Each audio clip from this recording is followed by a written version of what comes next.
Good morning, सुप्रभात। मैं सोमनाथ महतो आप सभी को अपने नए ब्लॉग में स्वागत करता हूं।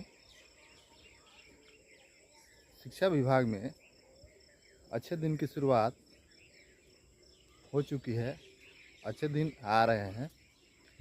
शिक्षा विभाग में जो बहुत सारी शिक्षकों के साथ परेशानियां हो रही थी, वो सब परेशानियां लगभग धीरे धीरे दूर हो रही है। अभी सुबह का समय है, लगभग 4:30 बज रहे हैं और हम निकले हैं टहलने के लिए।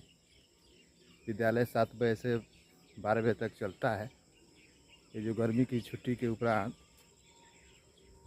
अत्यधिक गर्मी पड़ने लगी, विद्यालयों में अवकाश हो गया और उसी के ध्यान में रखते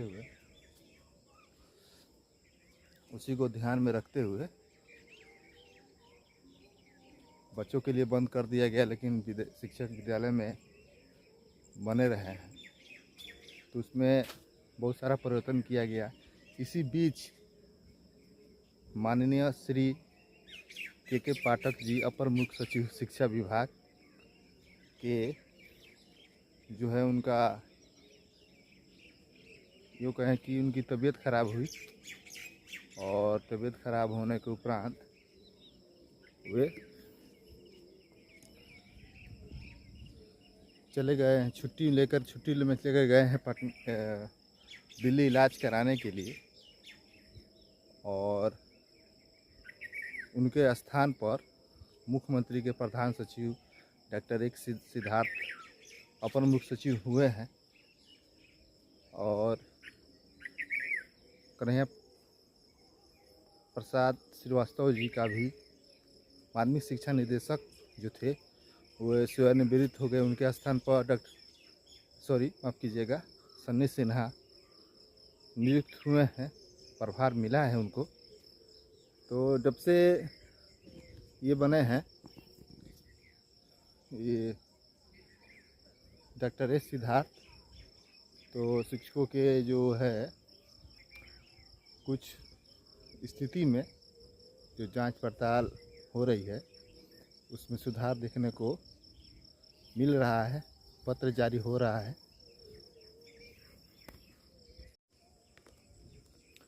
जो शिक्षकों की समस्याएं हैं धीरे धीरे अब दूर हो रही हैं। अच्छे दिन शिक्षकों के लगता है आने वाले हैं। विद्यालय में जांच के लिए जो प्रति सप्ताह रोज़ जांच हो रहा था, उसमें सुधार किया गया, पत्र जारी किया गया। और यह जो सेल्फी जो भेजने था उस पर भी रोक लगी।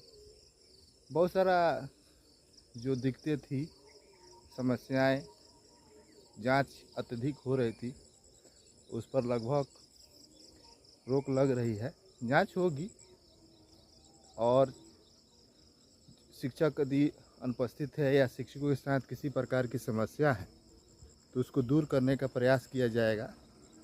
शिक्षक विद्यालय में आ रहे हैं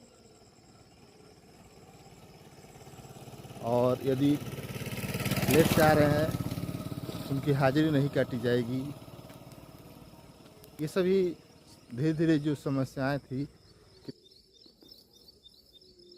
शिक्षकों की जो यदि जांच हो रही है विद्यालय में, तो यदि कोई दिक्कत है, समस्या है, तो उस समस्या को दूर करने का प्रयास किया जाएगा। एक तरह से कहा जाए कि सहयोगात्मक वातावरण विद्यालय में लाने का प्रयास किया जा रहा है। जांच होगी तो जो जांच करने वाले आएंगे, निरीक्षी पदाधिकारी, वो विद्यालय में काफ़ी समय देंगे और ताकि विद्यालय की अच्छे ढंग से जांच पड़ताल होगी। शिक्षकों के लिए तो सबसे ये बात है कि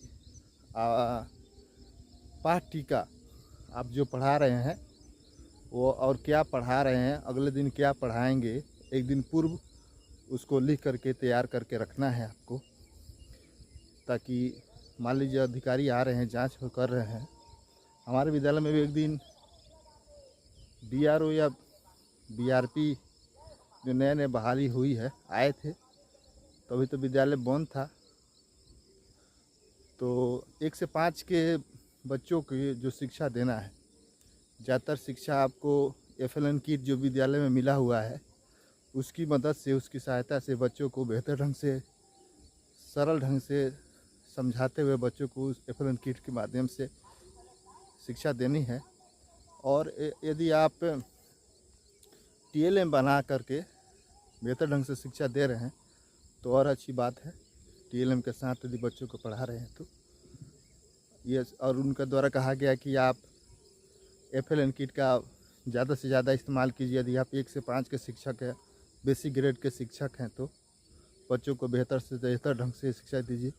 और वही लेसन कमेंट्स पाठ टीका पर चर्चा किए कि आपको पास यह होना चाहिए कि आप बच्चों को जो शिक्षा दे रहे हैं तो आप क्या पढ़ा रहे हैं उसका जिक्र होना चाहिए उसमें, ताकि यह जो निरीक्षित पदाधिकारी आए तो आपसे आश्वस्त हो ले कि हाँ आप बच्चों को क्या शिक्षा दे रहे हैं, इसमें जिक्र होना चाहिए। और अगले दिन विद्यालय बंद होने के बाद, बच्चों के लिए बंद होने के उसके बाद, तो अब तो विद्यालय 6:30 से 11:30 तक बच्चों के लिए चलेगा। और उसके बाद जो मिशन दक्ष कमज़ोर बच्चों को पढ़ाना है 3 से 8, 9, 10, तो ऐसे में उन सभी उसी के क्रम में आपको पाठ्यक्रम का संधारण करना है कि अगले दिन हम क्या पढ़ाएंगे क्लास में। और वो बता रहे थे कि आपसे ये भी आपकी तो जांच होगी कि आप बच्चों को क्या पढ़ा रहे हैं, उसमें सुधार करने का प्रयास किया जाएगा निरीक्षक पदाधिकारी द्वारा। और यहाँ तक भी हो सकता है कि बच्चों से भी पूछताछ की जाएगी कि आपने जो लिखा हुआ है पाठ्यक्रम में वह उसके अनुकूल आपने बच्चों को शिक्षा वो दी है, तो बच्चे कहाँ तक ग्रहण कर पाए हैं। बच्चों से पूछताछ भी हो सकती है, इसलिए बेहतर ढंग से बच्चों को शिक्षा देने का प्रयास किया जाए ताकि ऐसी समस्या न आए। और इसीलिए, और जो आप अब बात कर लेते हैं हम, ये जो नए अपर मुख्य सचिव जो प्रभार में हैं डॉक्टर S सिद्धार्थ द्वारा भी काफ़ी सहयोगात्मक माहौल बनाया जा रहा है। शिक्षकों की समस्याओं को दूर करने का, जांच के नाम पर जो हो रही थी समस्याएं, उसे दूर करने का प्रयास किया जा रहा है। अब विद्यालय जब 10 तारीख से विद्यालय खुलेंगे तो विद्यालय सुबह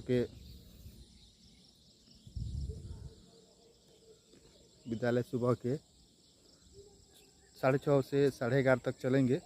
6:20 10 मिनट पहले शिक्षकों को विद्यालय आने के लिए कहा गया है। 6:20 में शिक्षक विद्यालय पहुंचेंगे।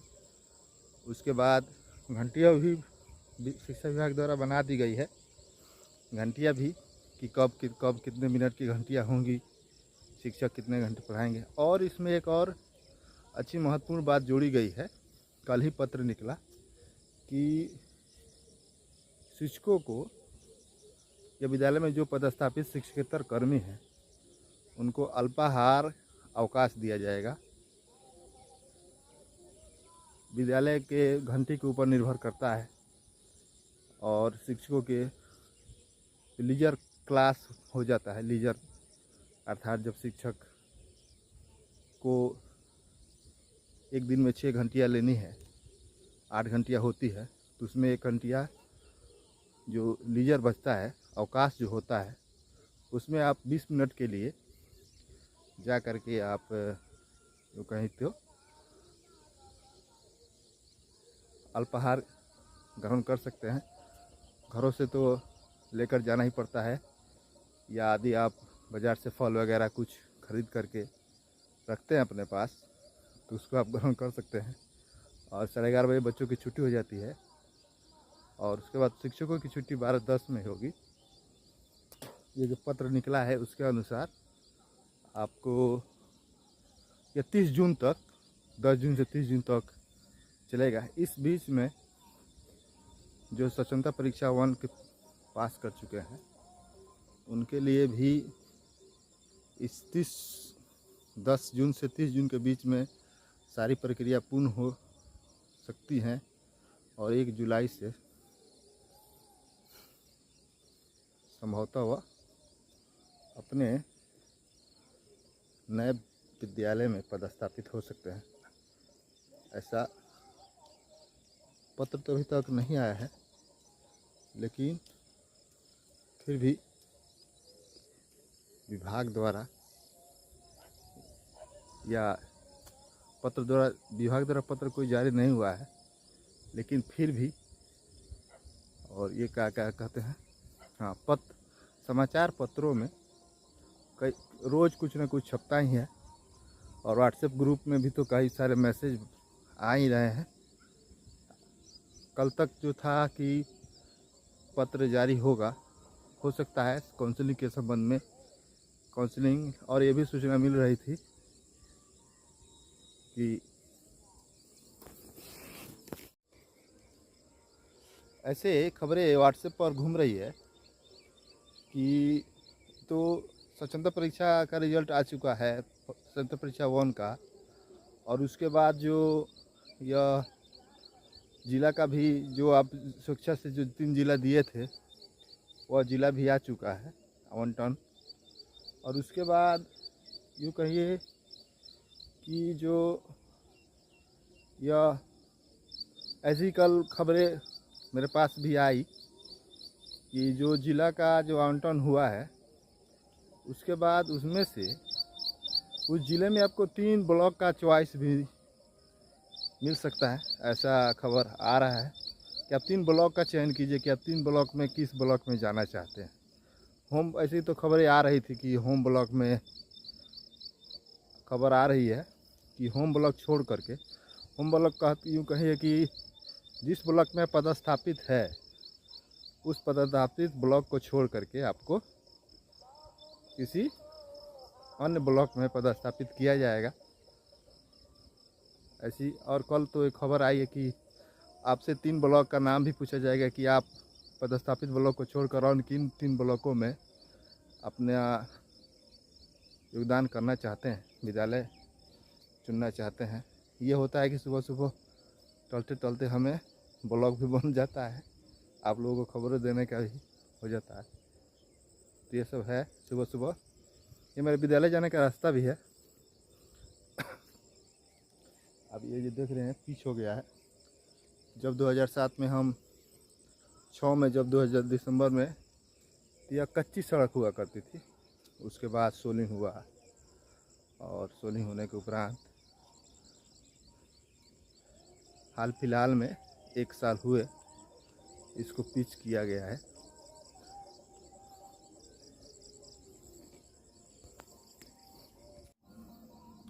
कुछ रामदेव बाबा का योगा कर लेते हैं।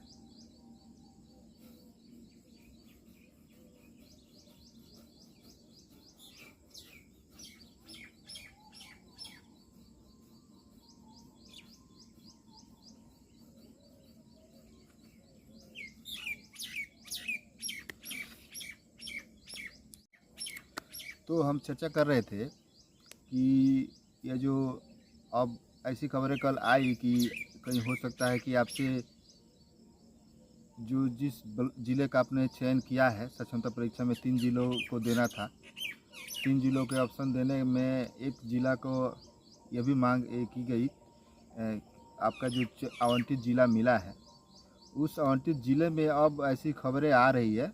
उस खबर पर मैं विश्वास नहीं करता, लेकिन मैं सोचा आप लोगों से भी शेयर कर दूं कि 3 ब्लॉक का भी आपका पदस्थापित ब्लॉक को छोड़ करके 3 ब्लॉक का भी आपसे मांग की जाएगी कि आप 3 ब्लॉक में किस 3 ब्लॉक में आप पदस्थापित होना चाहते हैं, लेकिन ऐसी यह खबर सही नहीं है।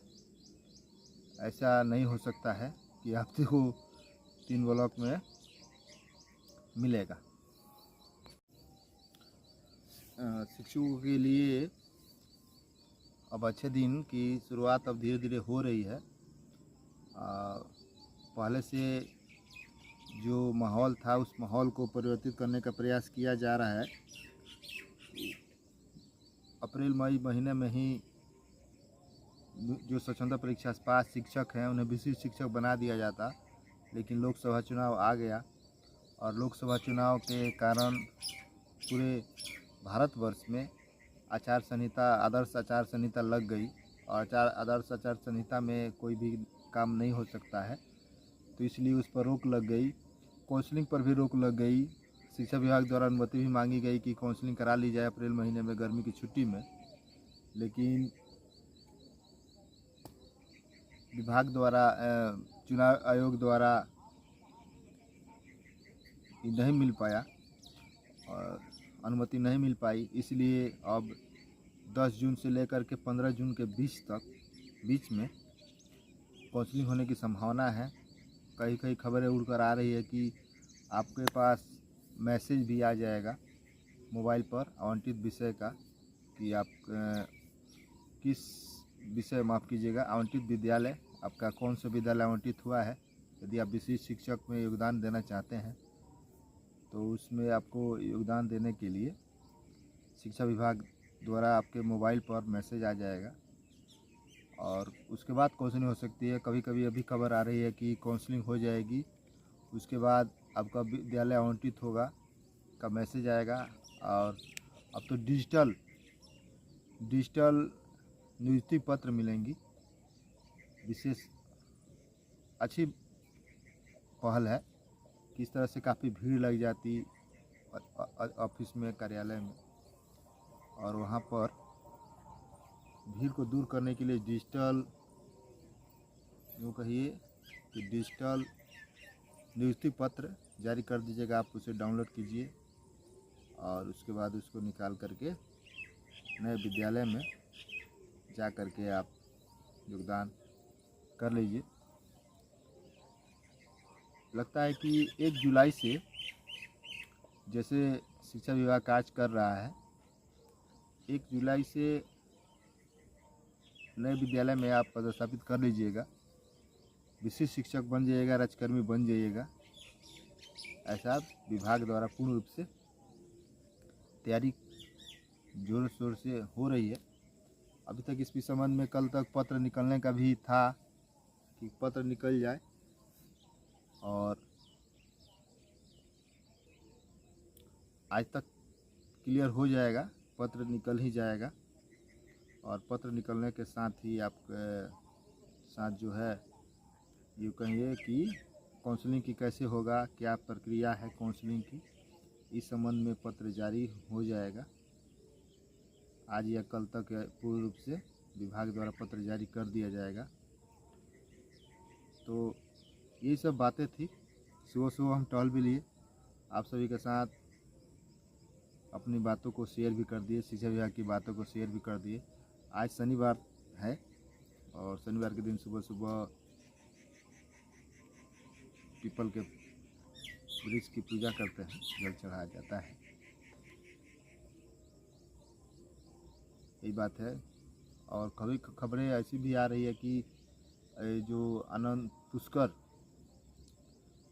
हैं, जो उनसे बात हुई टाइम्स ऑफ स्वराज के संतोष सिंह के साथ, उसमें कई सारी बातों को उन्होंने जिक्र किया है कि शिक्षकों को गर्मी की छुट्टी के बदले 30 दिनों का अर्जित अवकाश दिया जाना चाहिए। उन्होंने ऐसा मांग किया है। अपर मुख्य सचिव से उनकी बात हुई तो उन्होंने इस बात का जिक्र किया और इस बात का भी जिक्र किया है कि विद्यालयों में जो 45 घंटी एक सप्ताह में 45 घंटी पढ़ाने का जिक्र है नियमावली में, शिक्षा नीति में, जबकि उसे 45 घंटे कहा गया है। तो उनका कहना है कि 45 घंटे ही जिक्र है, 45 घंटे नहीं। वो भी एक तरह से ठीक है। जैसे मान कर चलिए एक दिन 6 दिन का हो रहा है, 6 दिन, और 6 दिन में पहले ऐसा होता था, विद्यालय जब चलता था, मॉर्निंग विद्यालय चलता था, माफ़ कीजिएगा, जब शनिवार को विद्यालय 1:30 बजे तक चलता था, 3 घंटे पढ़ाई होती थी। तो उस पहले 45 घंटे ही हुआ करती थी। ऐसे मान लिया जाए तो अगर एक दिन 8 घंटे हो रही है, तो सप्ताह में सोमवार, मंगलवार, बुधवार, गुरुवार, शुक्रवार, 5 8 5 40 घंटे, और 3 या 4 घंटे शनिवार को हुआ करती थी, 44-45 घंटे। तो जबकि उसे 45 घंटे में, वैसे आनंद पुष्कर का कहना था, इस बात की चर्चा उन्होंने की है अपर मुख्य सचिव डॉक्टर एस सिद्धार्थ जी से, कि ऐसा है, ऐसा नहीं होना चाहिए। बहुत सारे शिक्षकों की समस्याओं को उन्होंने उनके सामने अक्ष रखा है, और उन्होंने दूर करने का उन्होंने कहा भी है कि शिक्षकों की समस्याओं को दूर कर दिया जाएगा। यही सब बातें थी। फिर कल मिलते हैं। धन्यवाद।